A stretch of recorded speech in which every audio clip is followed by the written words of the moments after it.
किसान का चालाक बेटा। एक गांव में सोमवीर नाम का एक किसान रहता था।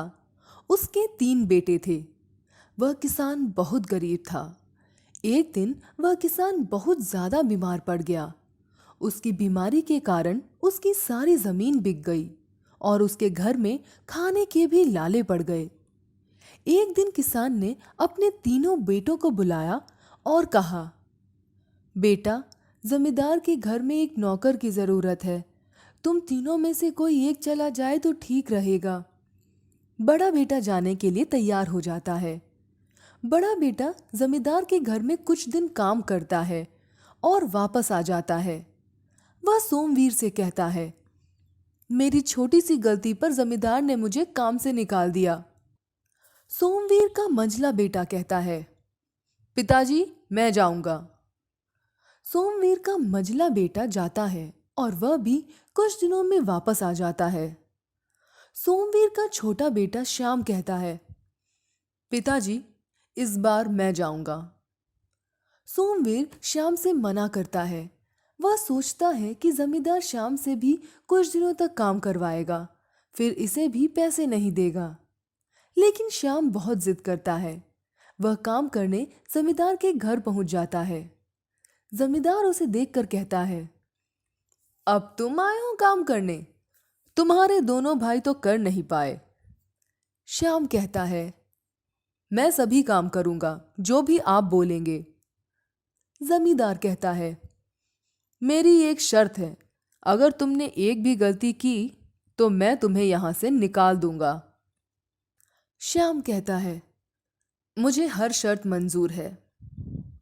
जमींदार अपने मन में ही सोचता है, इसे भी मैं इसके भाइयों की तरह बीच में ही निकाल दूंगा और पैसे भी नहीं देने पड़ेंगे। तुम मेरे बैलों को घर के पीछे वाले पहाड़ पर लेकर जाओ और वहां से इसे पेड़ के पत्ते खिलाकर आओ। और याद रखना, पत्ते तुम अपने हाथ से नहीं खिलाओगे, तुम बैल को पेड़ पर चढ़ाओगे और वह पेड़ पर चढ़कर खुद खाएगा। श्याम बैलों को लेकर के पहाड़ पर चला जाता है। श्याम एक छड़ी लेकर बैलों को खूब मारता है, लेकिन वह बैल पेड़ पर नहीं चढ़ते। जमींदार श्याम को ऐसा करता देख कहता है, तुम पागल हो, मार क्यों रहे हो इसे? श्याम कहता है, देखिए ना जमींदार जी, कितनी देर से इस बैल से पेड़ पर चढ़ने के लिए कह रहा हूं, पर यह चढ़ ही नहीं रहा।